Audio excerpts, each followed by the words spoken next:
In my life, I've heard many horrible words. Of course, some of them were directed at me.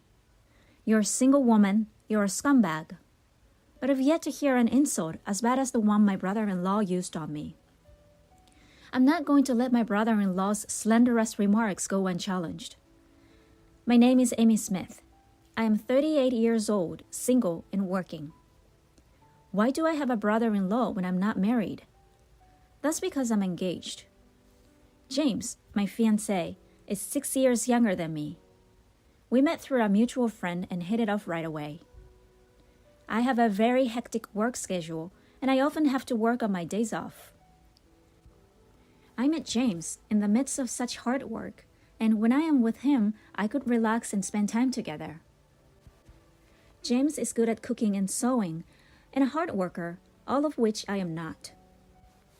After we moved in together, he did housework and even cleaned my suit for me, which was extremely helpful. I am always sorry. I know you're busy too. I've reserved a table at a nice restaurant for my next day off, so let's have dinner together. It had become a habit for me to treat James to dinner like this, for the hard work he puts in every day, with the money I earn from my hard work. Don't worry about it. I can leave my job on time, and I'm not nearly as busy as you. Most importantly, I do housework because I enjoy it.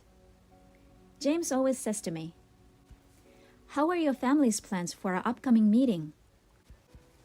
We had already met each other's parents shortly after our engagement, but we wanted to throw a dinner party for both families to get to know each other. James has one older brother, while I have two younger siblings. Instead of meeting at the wedding, both families suggested that we get to know each other beforehand. So we decided to bring both families together, parents and siblings included. "I'm sorry, but my brother can't come because of his work," James explained. "I know you're also busy with work, so please accept my apologies." "Your brother is a very talented lawyer, isn't he?" I asked James, who bowed his head. "I wish I could have met him, but if he's busy, then it can't be helped. We can meet at the wedding." In fact, I wasn't too worried, because I thought it was important for the couple and parents to get together, even if the siblings couldn't. My brother can be cold to people, so even if he does come, I'm worried that he might be rude, James said. He appeared tense. On the day of the party, my brother-in-law was, as it turned out, not present. James looked relieved that his brother wasn't there. My brother and sister were both there, and it turned out to be an enjoyable party. My parents-in-law and I had a good time, and my siblings seemed to be like James, which relieved me. It was a fantastic opportunity, and I only wish I had met my brother-in-law. The day came to an end with that in mind.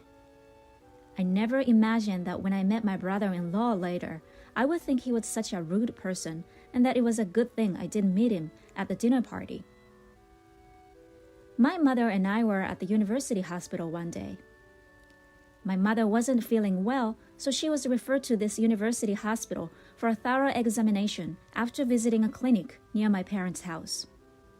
Other than palpitations and dizziness, there was nothing to worry about, but I decided to take my mother to hospital in case anything happened to her before the wedding.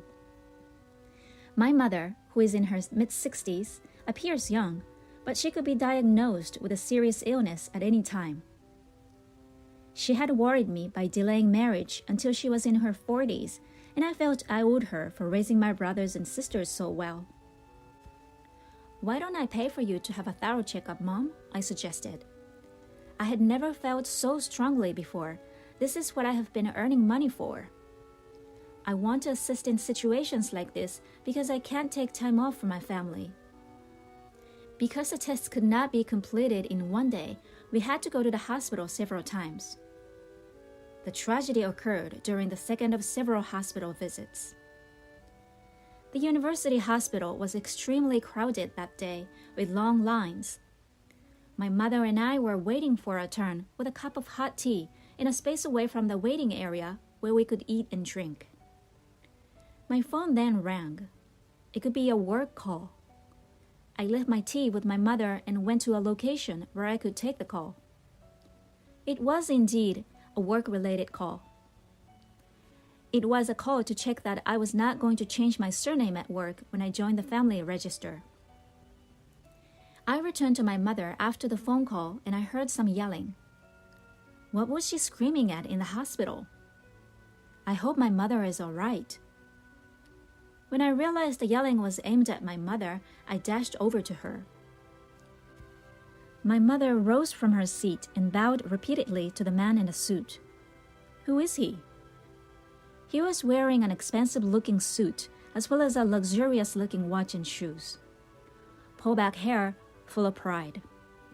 The man who is yelling at my mother looks like a debt collector. He didn't appear to be my mother's friend, so I inquired as to what was going on. Excuse me for interrupting, I said. Did my mother harm you in any way? The man shifted his gaze to me and examined me from head to toe. She placed a cup of tea or something on the seat, and when I sat next to her, it fell and stained my suit. What are you going to do? I have business after this. I examined his suit more closely, and it did appear to be slightly damp. I apologized sincerely.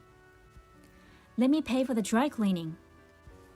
I tried to say, but the man was unconvinced and interrupted me, yelling even louder. The man shouting inside the hospital naturally drew a lot of attention. A few nurses came out, and a crowd quickly gathered. I'll let you off with a cleaning fee, the man said, perhaps realizing that the situation had evolved. Do you have any contact details? How can I contact you? He inquired. Oh no, I didn't have my business card. I always have on hand on days like this. A security guard called out to me. Are you all right? Is everything in order? Is there a problem?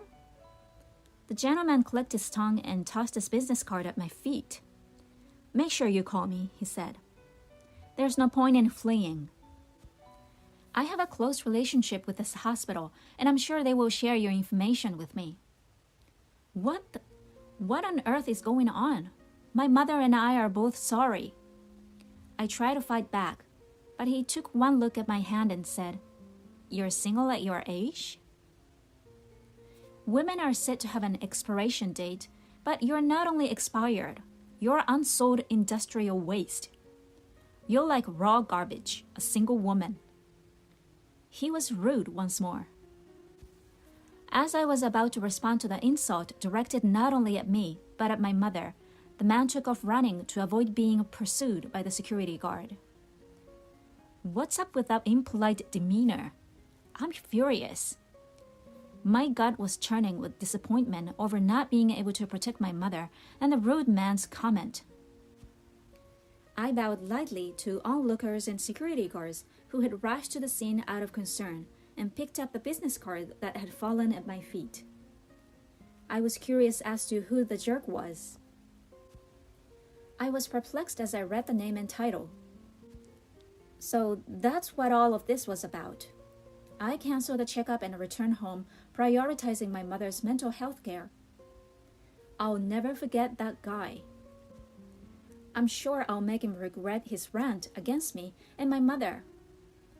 I went to the courthouse about a week later. Of course, it wouldn't be like in America, going to court over a stain on a suit. I saw a man I recognized walking toward me from the end of the main hall as I moved through the familiar halls, my heels clacking on the floor. I knew it. What should I say to him? I wondered. As I was thinking, he looked up at me as I passed him and said, You're the trashy single woman from the other day, aren't you? You've got to be kidding me. What exactly are you doing here? This isn't the place for you. Yes, this is the same man who assaulted my mother and me the day before. I wanted to say something harsh to him right now, but I have an evil side to me. Every day I think about how I want to completely destroy evil by using my strong sense of justice. Oh, I'm very sorry about the other day. I believe you are Tom Dixon of the Honeywell Law Office. I brushed aside his rude outburst as I remembered his business card that had been thrown at me the day before. The man took offense and started talking about the suit incident, his mouth twisting in a nasty way. I had an appointment with a client at the hospital after that, he explained, and you embarrassed me. I don't understand how a trashy woman like you could stain someone's suit and then not call me back. Dixon worked as a lawyer. Of course, we happened to meet here today by chance. Then, because of his loud voice, I felt eyes on me from all sides. Lawyer Dixon began taunting me in a loud voice that people in the aisles could hear. I guess he wants to brag, even though I'd have to call security if this continues. There are many men like this in the legal profession. I was shaking my head, which irritated Dixon even more. Mr. Dixon, what's with your loud voice? Said someone behind me. Someone approached me and asked, Mr. Dixon, what's wrong? When Dixon saw the man who owned the voice, he changed his tone and mumbled, Oh no, this woman. As he took a business card from his card case, the man looked up at me and gasped. When I picked up his business card, it said, Attorney Honeywell, partner at Honeywell Law Office. This man must be Dixon's boss and the firm's CEO. As soon as he realized who I was, he began shaking and bowing at a 90-degree angle to greet me. Gosh, it's been a while, he exclaimed. Dixon, my subordinate, has been extremely rude to you. Please accept my apologies. Then Attorney Dixon, who had no idea what was going on. Mr. Honeywell, what's going on? What's going on, Mr. Honeywell? Are you familiar with this lady? This is the jerk who ruined my suit the other day and overcharged me for dry cleaning. Mr. Honeywell, who had turned blue, then grabbed Mr. Dixon by the scruff of the neck and forced him to bow. Ouch! What exactly are you doing? Honeywell spoke quietly to Dixon. How dare you, Dixon? This woman is a prosecutor, and she's my former boss, Smith, who always wins every case she takes on. Lawyer Dixon was perplexed. He couldn't believe the single woman he'd called garbage was a prosecutor. Yes, I am a lawyer. Since I was a child, I have been unable to overlook injustice, and I was torn between becoming a police officer and a lawyer, and I chose the latter. I became a lawyer because I wanted to bring criminals to justice, even if I couldn't catch them with my own hands. I wanted to bring the criminals to justice and judge them under the law. Now I work for the prosecution after being invited by a former colleague to advance my career. As a result, I am frequently in and out of the courtroom for work. By the way, Mr. Honeywell is afraid of me because I looked after him when he was a rookie. He's a serious man, but he's in trouble because the bond between a trainer and a rookie never fades. Attorney Dixon, who had come to a halt in shock, wanted to say something, but I wouldn't let him. You've grown into a fine man, Mr. Honeywell, I said. Mr. Dixon, I will pay your cleaning bill without delay. I apologize for being so busy with work. Is that okay, brother-in-law? Brother-in-law, said Lawyer Dixon, his mouth agape. No way, James's fiancé? He said aloud as he froze. I looked up at the business card he had thrown at me the other day to see if I could figure out what was going on. This rude man was, indeed, my brother-in-law, who had missed our wedding due to work. As I watched my brother-in-law, I noticed his face turn pale. As a lawyer, you know that comments like, a single woman is garbage, are considered insulting. I was prepared to pay for the dry cleaning, but your response was appalling. You can be sentenced to 1 year's imprisonment or a fine of no more than $3,000, or both. Which do you prefer? As I said this, I smiled. Attorney Dixon finally fell to his knees and bowed his high head, realizing that his position was in jeopardy. Please forgive me if the press finds out. I suppose assertive lawyers are more aware of the media. Sometime later, I had a successful wedding and now thoroughly enjoying newlywed life. James is now a full-time house husband, and I am more able than ever to devote myself to work for my family.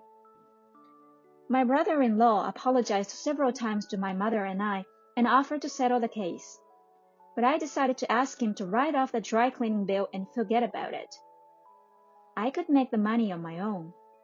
My brother-in-law didn't attend the ceremony, most likely because he felt awkward. My brother-in-law's business has suffered significantly due to his attitude toward us, as well as complaints from other customers. I suppose bad deeds are exposed. I promised myself that I would protect this life so that we can continue to support each other.